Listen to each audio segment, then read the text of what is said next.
여러분 반갑습니다. 교레이키 오늘 이제 성령론 이제 세 번째 시간을 향해 가고 있습니다. 그래서 이제 구약에 이제 임하시는 성령님, 또 오늘은 구약에 이어서 예수님이 임하시는 성령님에 이어서 예수님이 보내시는 거죠.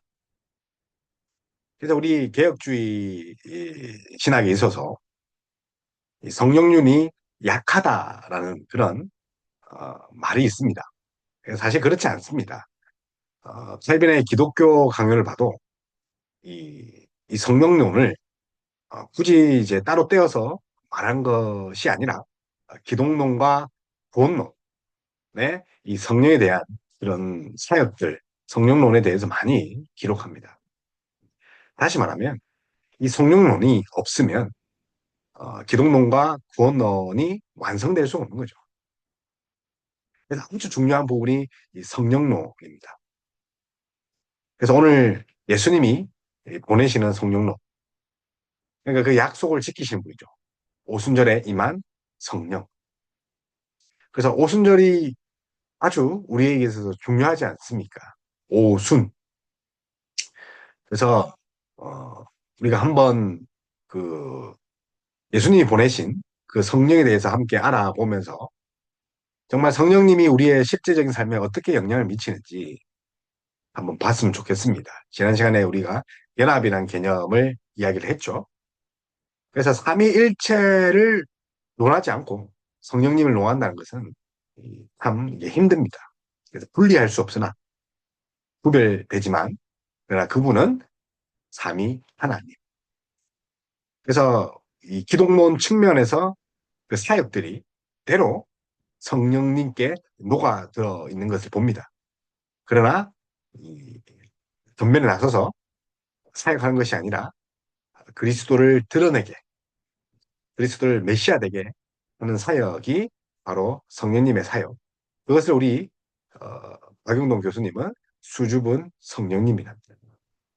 오늘 그리스도가 보낸 이 성령님을 통해서 정말 성령의 사역이 얼마나 위대하고 대단하고 우리를 구원에 이르게 하는지를 한번 살펴봐야 됩니다. 예수님이 보내신 성령님. 그래서 구원론에 있어서 그 핵심적인 역할도 성령님입니다. 그래서 하이델베르그 교리문답 역시 사도신경 강의를 통해 성령님에 대해 잘 진술합니다. 그래서 우리가 그 개혁주의 신학이 성령을 등한시한다는 것이 아니라 성령의 사역들이 전반적으로 우리 교리에, 우리 조직 신학에 전반적으로 미치고 있습니다. 그래서 아버지, 아들, 성령, 하나님께서는 그의 영원한 능력과 지혜와 선하심의 영광을 나타나기 위하여 태초에 엿새 동안 세계와 그 안에 있는 모든 것, 곧 보이는 것이든 보이지 않는 것이든 간에 다 무로부터 무로부터 창조하기를 기뻐하셨는데 그것들은 다 매우 좋았다. 우리 웨스트민스터 신앙 고백습니다. 무로부터. 무로가 재료가 아니라 어떤 사람이 무가 재료라는 의미가 있어서 무에로부터라는 그런 표현도 있던데 무로부터 아무것도 없는 것에부터 이제 세상을 창조하셨다. 그분이 전능성을 이야기하시죠. 진화론이 아니라는 거죠. 무로부터 모든 것을 창조하셨다는 거죠. 그래서 사람이 타락하여 그 언약으로 생명을 얻을 수 없게 되었으므로 주께서는 보통 은혜 언약, 그 다음에 구원 협약 이렇게 합니다. 은혜 언약이라고 불리는 둘째 언약을 맺기를 기뻐하셨습니다. 아담의 타락에 의해서 그 행위 언약은 깨어졌지만 이제 은혜 언약, 그다음에 후속 협약을 이루어 가시기를 기뻐하지 않았습니다. 그러나 그것에는 큰 대가가 있죠. 그 아들 하나님이 죽으셔야 하는 그런 엄청난 대가가 있었다는 거죠. 그것에 의해 우리는 이제 아담은 죄에서 자유롭게 됐고 모든 또 죄인들은 예수 그리스도로 말미암아 생명과 구원을 값없이 얻게 되는 겁니다. 이 값없다는 것은 밸류니스, 치가 없다는 것이 아니라 치를 매길 수가, 그래서 치를 매길 수 없는 그 대가를 치르셨다는 거죠. 그래서 그들에게 구원 얻도록 그를 믿으라고 요구하시며 생명에 이르도록 작정된 모든 사람에게 그의 성령을 주시고 약속하셔서 그들로 하여금 믿을 마음과 힘을 얻게 하십니다. 믿을 마음과 힘을 얻게 하신다. 그래서 성령님은 신약 시대에만 계신 것이 아니죠. 창조 때, 아니, 창조 전, 창조 전이라는 것은 시간과 공간이 만들기 전에, 다시 말하면 영원 전부터 불면하시라는 겁니다. 영원 전부터 계시나 구약이나 신약에 안 계셨으나 뭐 소위 성령 시대에만 계신 분이 아니라는 거죠. 그래서 오순절 그 성령님도 예수님이 약속하신 보혜사를 보내신 거지만 그분은 이미 우리의 타락 전부터 존재하셨고 타락 이후에 그 성령님을 우리에게 보내시기는 것을 기뻐하지 않은 분이 바로 삼위 하나님이죠. 그래서 성령께서 성부와 성자와 함께 참되시고 영원하신 하나님이십니다. 그래서 이제 라틴어 보면 베라라는 뜻이죠. 베라. 참되다. 참 하나님이시죠. 성령님도. 그래서 그분도 독자적으로 어, 존재하시나 긴밀하게 협약을 하셔서 삼위 사역을 하십니다. 그래서 성령께서는 또한 우리뿐만 아니라 모든 사람에게 임하셔서 참된 믿음으로 그리스도와 그리스도께서 베푸시는 모든 은혜에 참여하게 하셔서 위로하시고 영원한 그 영원한 존재이신 그분이 영원히 우리와 함께 하십니다. 이 고백이 하이델베르그 교리문답 53문입니다. 그래서 구약의 성령님은 또 예수님께도 임하시죠. 그래서 십자가에 달린 것도 성령의 능력을 힘입어. 부활도 성령의 능력을 힘입어. 성령과 또 성자는 긴밀하게 협약하셔서 일하십니다. 그래서 왜 예수님을 기름 부은 자라고 이제 의미합니까? 그 그리스도라고 왜 합니까? 그리스도가 그 히브리어로 기름 부은 자잖아요. 왜 그렇게 이야기합니까? 성부는 하나님께, 성부 하나님께 성령으로 기름 부음으로써 우리의 구속에 대한 하나님의 오묘한 경륜과 뜻을 완전하게 계시해 주시는 위대한 선지자셨죠. 선지자, 말씀으로 우리를 인도하고 경륜하시는 분. 그뿐만 아니라 자기 몸을 화목제로 드려 우리를 구원하실 뿐만 아니라 우리의 기도를 하나님께 간구하는 대제사장입니다. 자, 말씀으로 인도하시는 분. 그리고 자신이 직접 제물이 되셨고 또 대제사장이 장이 되셔서 우리를 중보하시는 분입니다.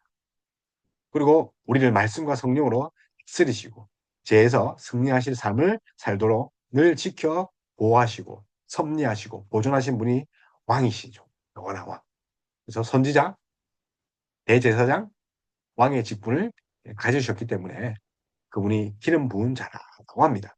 그래서 주 예수께서는 이와 같이 신성에 연합된 그의 인성에 있어서 한량없이 성령으로 거룩해지고 기름 부음을 받으셨으며 그 안에 지혜와 지식의 모든 보화가 있으시고 아버지께서는 모든 충만이 그 안에 거하게 하시기를 기뻐하셨는데 이는 그가 거룩하며 해가 없고 더러워지지 않고 은혜와 진리로 충만하여 중보자와 보증인의 직분을 수행하도록 철저히 준비되게 하시기 위함이었다. 그는 그 직분을 스스로 취한 것이 아니고 모든 권세와 심판을 그의 손안에 맡기시고 그것을 수행하라는 명령을 그에게 주신 그의 아버지에 의해 그것에 부르심을 입은 것이다. 그래서 웨스트민스터 신앙 고백서입니다.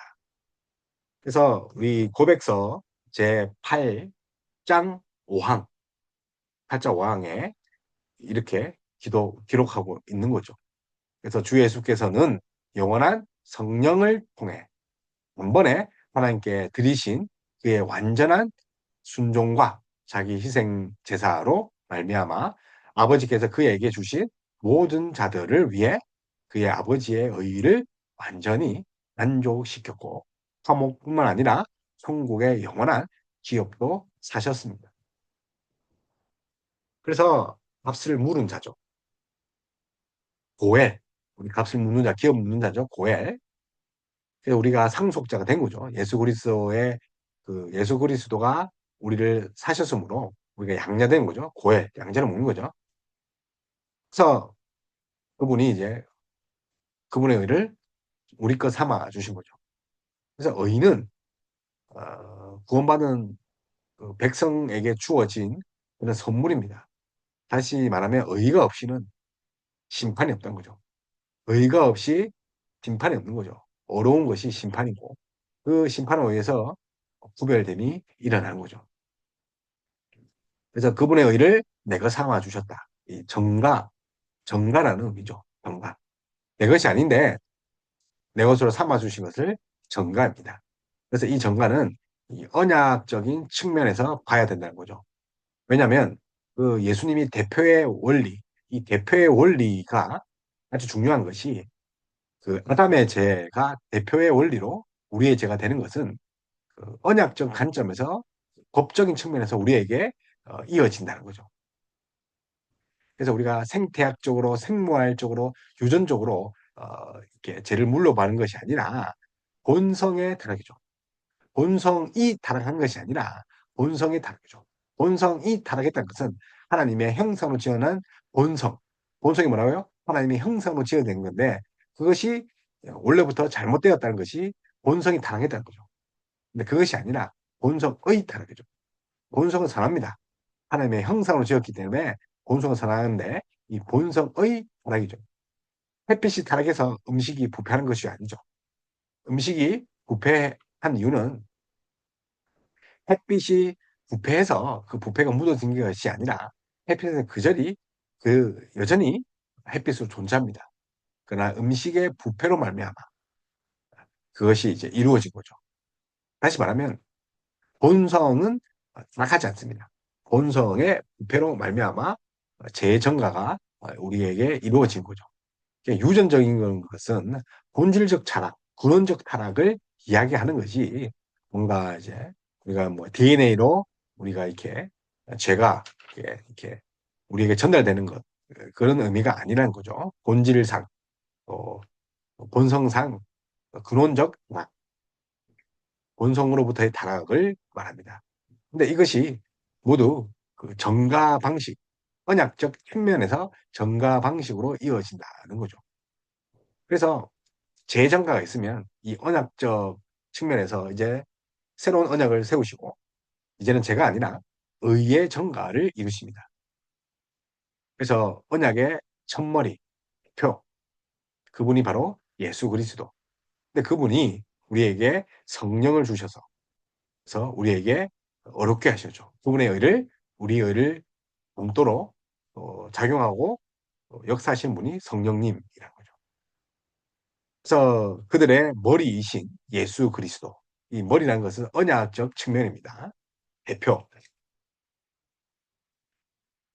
그래서 그들의 머리이신 예수 그리스도, 그의 성령, 그리고 믿음으로 연합된 모든 성도들은 그의 은혜들, 고난들, 죽음, 부활, 그리고 영광이 있어서 그와 교제를 또 그들은 사랑 안에서 서로 연합되었으므로 서로의 은사들과 은혜로 교통하며 속 사람에 있어서 뿐만 아니라 겉 사람에 있어서도 그들 서로에게 유익을 주는 공적인 그리고 사적인 의무들을 하지 않으면 안 된다.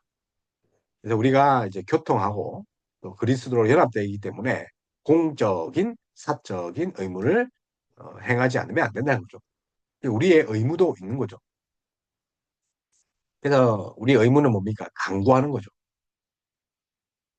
그리고 예수 그리스도를 이제 칭의된 사람만이 예수 그리스도를 닮아갈 수 있다 했죠.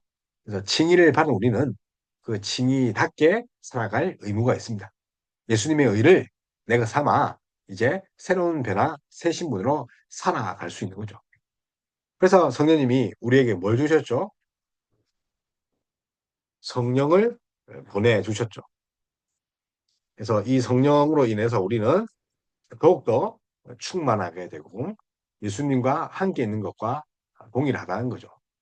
그래서 요한복음 보면 그러나 진리의 성령이 오시면 그가 너희를 모든 진리 가운데 인도하시리니 그가 인도로 스스로 말하지 않고 오직 들은 것을 말하며 장래일을 너희에게 알리시리라. 그가 내 영광을 나타내리니 내 것을 가지고 너희에게 알리시겠습니다. 요한복음이죠. 16장 13절에서 14절 말씀. 그래서 진리의 성령님, 성령님의 제1사역이 뭐라고요? 진리를 깨닫게 하는 거죠. 그게 성령님입니다. 진리는 뭡니까? 말씀이죠. 그래서 말씀은 예수님입니다. 그래서 예수님을 그리스도로 드러내게 하는 사역이 성령이죠. 성령의 사역이 뭡니까? 진리를 깨닫게 한다는 것은 예수님을 드러낸다는 거죠. 말씀을 깨닫는 것은 예수님을 드러낸다는 그런 사역을 하는 겁니다. 그래서 내가 너희를 떠나가는 것이 너희에게 더 좋은 일이다. 유익한 일이다. 그래서 십자가를 앞두신 예수님이 어떻게 하셨습니까? 제자들에게 이렇게 이야기를 하셨죠. 근데 제자들은 이해가 안 되죠. 지금 예수님이 충분한데 어떻게 떠나는 것이 유익이 되느냐. 그래서 사랑하는 주님을 떠나보낸 텅 빈 공백을 무엇으로 메꿉니까? 예수님이 약속하신 또 다른 보혜사입니다. 여기서 또 다른 보혜사는 원보혜사, 원래의 보혜사가 있다는 거죠. 그 누굽니까?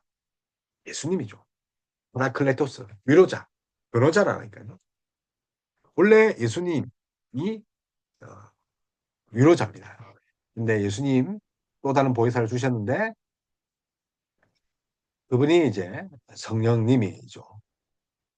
그래서 그 성령님에 의해서 우리가 이제 영원히 함께 하는 거고 우리 안에 내주하시죠. 그래서 성자 하나님이 성부 하나님께 아래여 보내시려는 성령 하나님 그분이 앞으로 우리와 함께 하신다고 약속하셨죠. 그래서 예수님은 유일한 성령의 사람입니다. 성령의 사람. 그래서 능력이 없어서 그런 것이 아니라 그분 자체가 성령이 충만하죠. 왜냐하면 성령의 역할이 뭐라고요? 예수님을 드러내는 거기 때문에. 그래서 예수님만이 온전한 의미에서 성령의 사람. 그래서 누가복음 1장, 2장, 누가복음 이렇게 보면 사가랴, 마리아, 엘리사벳, 시므온 이런 성령 충만한 사람이 나오죠. 뭐 이제 안나도 나옵니다. 그리고 이제 요한의 아버지 또 예수님의 또 아버지 어머니 나오죠. 그래서 성령의 감동을 받은 자들 쭉 누가복음에 소개합니다. 그래서 이들에게 임한 성령은 전형적으로 구약적인 성령 사역의 특징을 띱니다. 왜냐하면 곧 오실 메시아를 예언하기 때문에. 그래서 구약의 그 메시아의 그 성령의 특징이 뭡니까? 메시아를 예언하는 거죠. 그래서 곧 오신 메시아를 예언하는 영이 마지막으로 그들에게 임한 것입니다. 이외에는 누구에게도 성령이 임했다는 언급이 없습니다. 그래서 구하는 자에게 성령을 주시지 않겠느냐. 그 말씀이 앞으로 오순절에 성령을 주실 것을 우리 이제 염두에 두고 있는 거죠.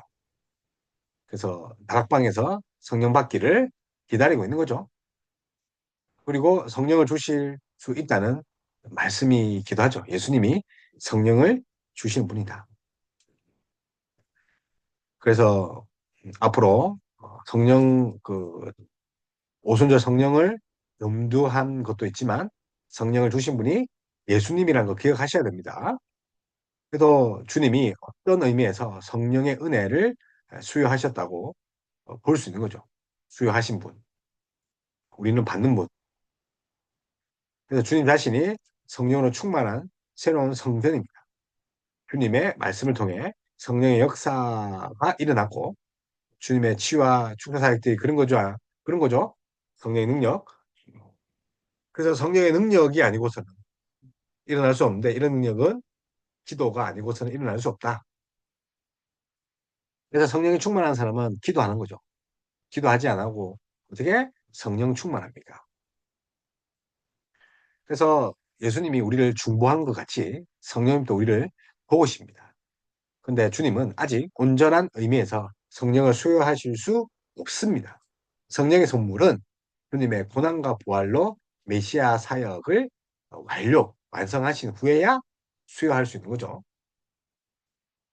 그래서 지금은 예수님과 함께 있기 때문에 예수님 통해서 성령의 충만함을 학습할 수 있는 거죠. 눈높이 학습이죠. 눈으로 보여주시죠. 기준 쫓아내시고 병을 고치시고. 그래서 성령의 수요자 역할은 오직 성령의 담당자, 중보자 역할을 하신 예수님, 그 예수님을 통해서만 할 수 있는 거죠.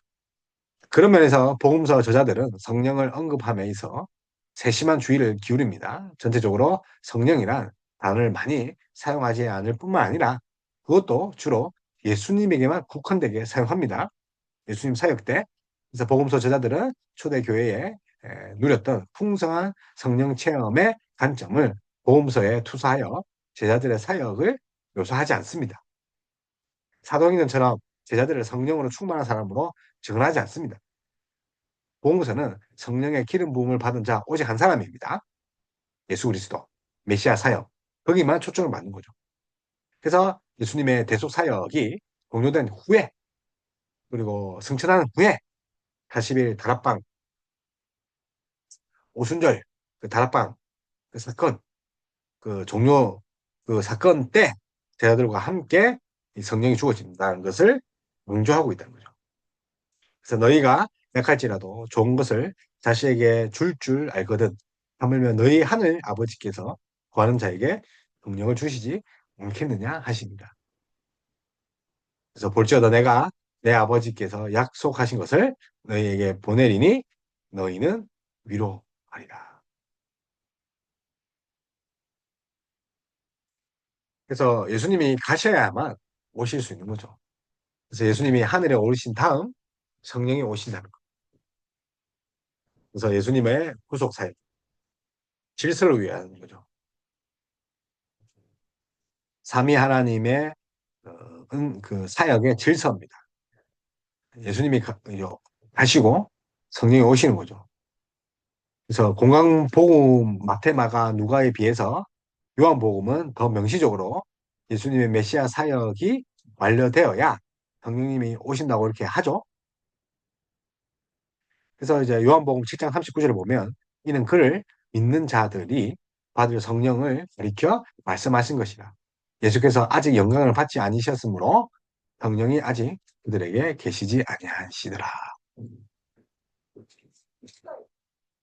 그래서 요한복음에 자주 등장하는 중요한 표현, 주님이 영광을 받으신다. 이 말씀은 주님의 구속 사역의 정점에 해당하는 것, 곧 십자가의 부활이죠.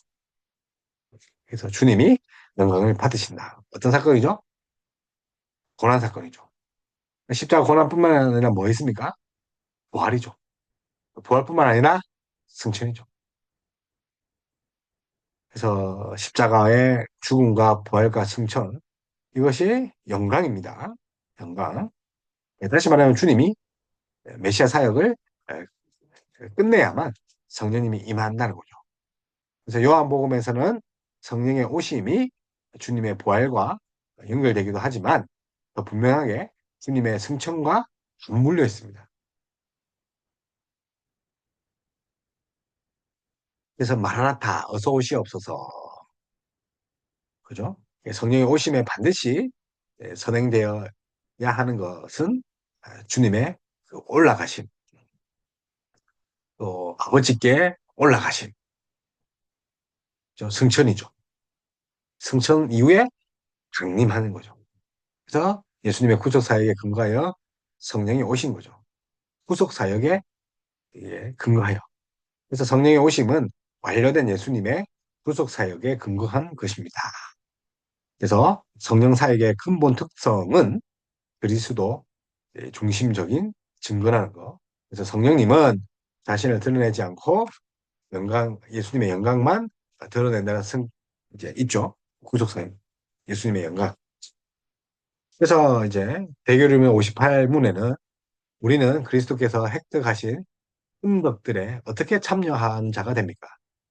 우리는 그리스도께 획득하신 은덕들을 우리에게 적용하시는 성령 하나님의 특별한 사역을 통해 은덕들을 참여하는 자가 됩니다.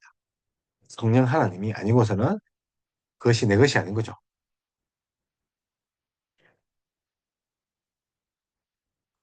그래서 또 다른 보혜사. 사실은 이 보혜사를 앞에 한자 더 적어드리죠. 또 다른 보혜사. 그래서 요한복음 14장에서 16절 이게 이제 성령에 대해서 가장 잘 이야기를 한 겁니다. 성령님에 대해서. 그래서 뭐 성령론 하면 요한복음 14, 15, 16 이 세 장 아주 중요합니다. 그래서 성령론에 있어서 가장 중요한 게 요한복음 14, 15, 16. 거기에 특별히 이제 예수님의 고별 메시아에서 보혜사 성령님, 또 다른 보혜사 이제 이야기를 합니다.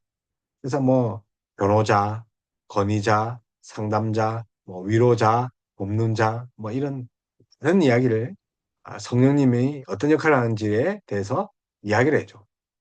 그래서 어떤 학자는 원어를 번역하지 말고 그냥 파라클레테스, 파라클레토스 그대로 하는 것이 좋다라고 합니다. 그래서 파라클레토스가 뭐 위로자, 변호자, 돕는 자, 권위자, 상담자 뜻이 있으니까 하나가 곁에죠. 클라토스, 속상인다. 옆에서, 우리 옆에서 속상이는 분. 그래서 성령을 또 다른 보혜사라고 한 것은 예수님이 첫 번째 보혜사, 원 보혜사라는 것을 대변해 주죠. 암시하고 있죠. 그래서 첫 번과 두 번째 보혜사는 서로 평행을 이룬다는 거. 그래서 성령님도 예수님처럼 아버지께로부터 보냄을 받았다. 그래서 하나님은 나시지도 나오시지도 않았는 분이고 성부 하나님은 성자 예수님은 아버지부터 나셨고 성령님은 아버지와 예수님으로부터 나오셨죠. 나타나셨죠. 발출하셨죠. 누구로부터? 하나님으로부터. 누구로부터? 예수님으로부터. 그러니까 성부와 성자로부터 나셨다. 그분이 바로 성령님. 그래서 그 성령님은 성부와 성자의 임재를 우리에게 중보하는 보혜사가 되는 거죠. 그래서 이제 아버지와 아들로부터 나오셨다. 그러니까 중보자가 될 수 있는 거죠. 중보 역할을 할 수 있는 거죠.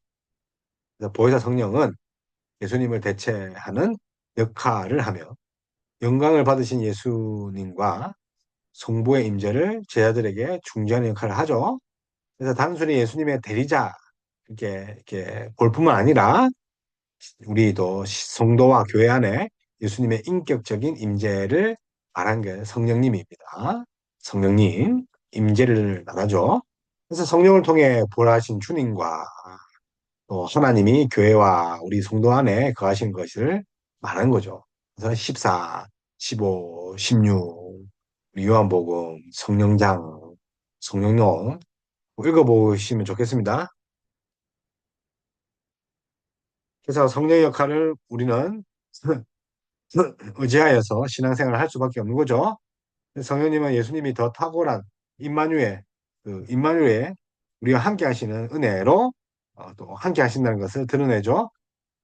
육신을 입은 예수님이 가시적으로, 지역적으로, 한시적으로 임했다면 또 성령님은 그걸 넘어 어떻게 합니까? 비가시적으로 시간과 공간에 제한 없이 전 우주적으로 임하신다.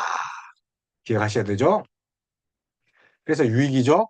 가시적에서 비가시적, 한시적에서 영원한. 그래서 대교리 문단 32문 보면 하나님께서는 그 언약 안에서 이렇게 언약적이죠. 언약이 중요하겠죠. 언약의 성취, 이 정가의 개념이죠. 한 중보자를 값없이 예배하여 죄인들에게 제공하시고 그로 말미암아 생명과 구원을 주셨습니다. 자, 누구로 말미암아? 성령으로 말미암아 생명과 구원. 그리고 그들이 중보자와 관계를 맺게 할 조건으로 믿음을 요구하시고. 자, 조건이 뭐라고요? 믿음으로. 그래서 그분이 택하신 모든 자에게 성령을 약속하시고 주님으로서 다른 모든 구원의 은혜들과 함께 그 믿음이 그들 안에서 역사하게 하시고 그들로 모든 일에 거룩하게 순종할 수 있게 하셨습니다. 성령님이 그런 거죠. 우리 거룩하게 하시고 순종하게 하시죠. 그래서 이 순종은 하나님께 대한 그들의 믿음과 감사가 참되다는 것을 보여주는 증거입니다. 그래서 하나님께서 그들이 구원에 이르도록 정해 놓으신 길입니다. 파라클레토스. 정말 파라클레토스가 없이는 우리가 임재를 경험하지 못하죠. 그냥 내 능력으로, 내 공로로, 내 노력을 할 수 있는 게 아무것도 없다. 다만 우리가 임무가 있다, 의무가 있다. 그것은 구하는 거다. 성령을 구하는 거다. 그래서 이제 칼빈도 이 요한복음 주석 14장 주석에 보면 보혜사 파라클레토스라는 단어가 여기에서 그리스도와 성령 그분 모두에 대하여 사용하는 것은 옳다. 자, 파라클레토스가 원 보혜사 예수님께 또 다른 보혜사 성령께 둘 다 쓰여도 된다는 거다. 왜냐하면 우리를 위로하시고 권면하시며 우리의 후견인이 되셔서 우리를 보호하시고 지키시는 것은 그리스도와 성령 두 분 모두 같은 직분, 직무이시기 때문에 사역이시기 때문에 그래서 그리스도께서는 이 세상에 계시는 동안에는 직접 제자들을 후견하셨죠. 파라클레토스예요. 지적으로. 근데 그분이 성천하신 후에는 후견이 누굽니까? 그 직무가 누구에게 넘겨집니까? 성령님에게 성령의 보호하심을 이제 우리가 이제 입는 거죠. 그래서 그리스도의 고유한 직무는 세상의 죄를 대속하신 그 대신하심으로 하나님의 진노를 가라앉히시고 사망으로부터 우리들을 구원하시고 어려움과 생명을 얻게 하신 거죠. 반면에 이제 우리에게 오신 그 성령님도 고유한 직무는 우리가 그리스도 및 그 모든 복에 참여하게 하는 거죠. 그래서 이제 같은 보혜사지만 하나님의 진노를 가라앉히고 죄를 없애시고 어렵게 하시는 분이 예수님. 근데 그것을 누리게 하는 거죠. 성령님이죠. 누리게 하시는. 그래서 구별을 할 수 있으나 분리는 안 되죠. 이런 사실을 근거해서 그리스도의 성령은 그리스도와 성령은 서로 구별된 위격. 그런 결론을 내리는 것은 결코 잘못된 것은 아니다. 그래서 팔라클레토스는 함께 성자와 성령께 사용할 수 있지만 위격적 측면에서 위격적 측면에서 위격적 측면에서 구별할 수 있다는 거죠. 우리를 어렵게 하고 제3화 하나님 진노를 가라앉힌 것이 위격적 사역, 성자의 사역이라면 그것을 우리 것 삼아서 누리게 하는 것은 뭡니까? 모든 복을 그리스도에 주신 모든 복을 누리게 하는 것은 성령의 사역, 위격적 사역이죠. 그래서 구별할 수 있다. 그래서 예수님은 유일한 성령의 사람, 중보의 사역이죠. 중보. 그래서 성령님이 기름 부음 받은 이유가 뭡니까? 왕, 제사장, 선지자죠. 메시아적 사역. 그것이 무슨 사역이라고요? 중보 사역입니다. 그래서 예수님은 유일한 성령에 충만한 사람이죠. 예수님 외에도 누구에게도 성령님이 임했다는 언급이 없다는 거죠. 공간복음에는. 그래서 예수님이 하늘에 오르신 다음 성령이 보였죠. 오르시고 내리시고 오르시고 내리시고. 그래서 구속사 사역의 정점이 뭡니까? 십자가의 죽음, 부활, 승천 이후에 성령님이 임하는 거죠. 구속사 사역의 정점이 뭐라고요? 성령이 임하는 겁니다. 그래서 성령님이 오심은 예수 그리스도의 구속 사역의 완료, 정점. 그러니 내가 올라가는 것이 유익하다. 가시적인 것은 이게 비가시적이고 단회적인 것은 영원히 임하시는 거죠. 이 땅의 한시적인 것이 아니라 영원히 임해요. 보혜사 그리고 성부와 성자의 임재. 그래서 또 다른 보혜사라고 했죠. 그래서 위로자, 건의자, 돕는 자. 그래서 변호자, 위로자, 건의자, 돕는 자, 상담자, 보혜사가 예수님이죠. 근데 그 역할을 하실 분이 또 다른 보혜사죠. 그래서 성령님은 예수님의 대리자일 뿐만 아니라 우리 신자와 교회 안에 예수님의 인격적 임재를 말합니다. 그래서 더 탁월한 임마누엘 은혜, 더 탁월한 임마누엘 은혜, 성령님이죠. 우리 안에 계신 성령님. 그래서 우리가 여러 번 읽고 들어도 그 뜻을 분명하게 알 수 없을 때도 우리는 성령님께서 그 가르침을 분명하게 깨우쳐 주실 때까지 인내심을 갖고 기다릴 필요가 있습니다. 우리가 그리스도께서 우리에게 해주신 말씀의 의미를 곧바로 깨닫지 못할 때 우리 안에서 배우고자 하는 마음이 식지 않도록 또는 우리가 낙심하는 일이 없도록 우리는 이 말씀이 우리에게 주어진 것임을 알아야 한다. 종 헬빈의 그런 이야기죠. 그래서 오순절 성령 복림 사건이 우리에게 예수님의 구속사적 사역의 최절정, 정점이란 거 우리 깨달아야 합니다. 그래서 오늘 예수님이 우리에게 주신 그런 성령님 배우셨습니다. 그래서 핵심은 우리가 성자와 성령을 뭐 분리할 수 없지만 어, 분리한 측면에서는 우리가 이제 어, 사역적, 위격적 사역 측면에서 볼 수 있고 또 그분이 또 예수님이 우리에게 보내셨다. 구약에 임한 성령님을 우리에게 보내셨다. 그래서 예수님이 임한 성령이 예수님이 보낸 성령으로 우리에게 지금 내주하고 있다. 기억하셨으면 좋겠습니다. 감사합니다.